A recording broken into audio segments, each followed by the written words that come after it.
Halo semuanya, perkenalkan nama saya Hana Wafia, saya dari kelas 1152, dan pada kesempatan kali ini izinkan saya untuk mereview atau mengulas balik novel yang berjudul Catatan dari Bawah Tanah yang ditulis oleh Fyodor Dostoyevsky. Tapi sebelum kita mulai mengobrak-abrik isi dari buku tersebut, kita harus tahu dulu nih dengan penulis dari buku ini. Namanya adalah Fyodor Dostoyevsky. Ia lahir di Moskow pada 1821. Pada awalnya, Dostoyevsky meniti karir sebagai anggota militer dengan pangkat letnan. Akan tetapi, panggilan hatinya untuk menjadi seorang penulis membuat ia melepaskan jabatannya tersebut. Nah, Dostoyevsky ini sempat berafiliasi dengan organisasi liberal yang membuat ia mendapatkan tuduhan karena dianggap melanggar SAR. Tuduhan ini yang hampir membuat ia dihukum mati. Akan tetapi, di detik-detik terakhir hukumannya, ia dimaafkan. Nah, hukuman tersebut berubah menjadi kurungan penjara dan pengasingan ke Siberia. Nah, berkat pengasingan ini juga, sudut pandang Dostoyevsky yang awalnya liberal berubah menjadi Kristen Ortodoks. Nah, setelah pengasingan ini, ia mulai menulis karya-karya yang dianggapnya tuh sangat revolusioner. Contohnya The Crime and Punishment, The Gambler, nah, Not From Underground ini, dan yang paling keren itu The Brothers Karamazov. Nah, Catatan dari Bawah Tanah ini merupakan novel Dostoyevsky yang paling revolusioner, menceritakan tentang karakter yang paling luar biasa dalam sastra, narator yang tidak disebutkan namanya siapa, yang dengan tegas menarik diri ke kehidupan bawah tanah. Di dalam pengasingan penuh dari masyarakat, ia mulai menulis narasi yang penuh gairah, obsesif, dan kontradiktif sebagai bentuk penyerangan terhadap utopianisme sosial dan penegasan terhadap sifat manusia yang pada dasarnya tidak rasional. Nah, yang menariknya dari buku ini adalah Dostoyevsky mengemas konsep realisme dengan sangat baik dalam buku ini.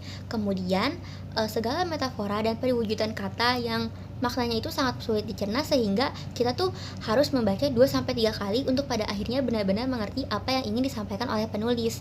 Jadi, ini bukan tipikal buku yang bisa kalian baca dalam sekali duduk, tapi harus membutuhkan konsentrasi untuk mengerti dan memahami isi dari buku ini.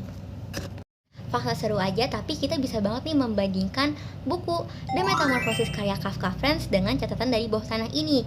Karena pada buku The Metamorphosis, Kafka tuh kayak mau menekankan bahwa si karakter ini merasa kesepian karena dia merasa dirinya tidak pantas untuk orang-orang di sekitarnya atau orang lain. Tapi di bukunya Fyodor, ini sangat bertolak belakang dengan konsep metamorfosis tersebut. Karena pada buku ini, karakter utamanya itu seperti memiliki superioritas yang tinggi dan mendoktrin dirinya bahwa tidak ada manusia yang lebih baik dari dirinya di dunia ini. Jadi ia merasa kesepian karena dia merasa gak ada manusia yang pantas untuk dirinya, karena manusia itu sampah dan cuma dia yang baik di dunia ini, seperti itu. Nah, selain narasinya yang mempermainkan pemahaman sastra saya, yang paling menarik dari buku ini adalah salah satu penggalan quotes yang mungkin teman-teman sudah pernah mendengarnya atau minimal familiar lah, karena ini salah satu yang paling populer, di mana buku ini mengatakan seperti manusia hanya membutuhkan keinginan yang bebas, tak peduli berapa harga yang harus dibayar maupun apa akibatnya. Nah, soal keinginan ini hanya setan yang tahu. Terima kasih karena telah menyempatkan waktunya dan perhatiannya untuk menonton video ini. Saya Hana Wafia dari kelas 1152 mengucapkan terima kasih dan mohon maaf apabila ada tutur kata maupun perbuatan yang kurang berkenan. Terima kasih dan wassalamualaikum warahmatullahi wabarakatuh.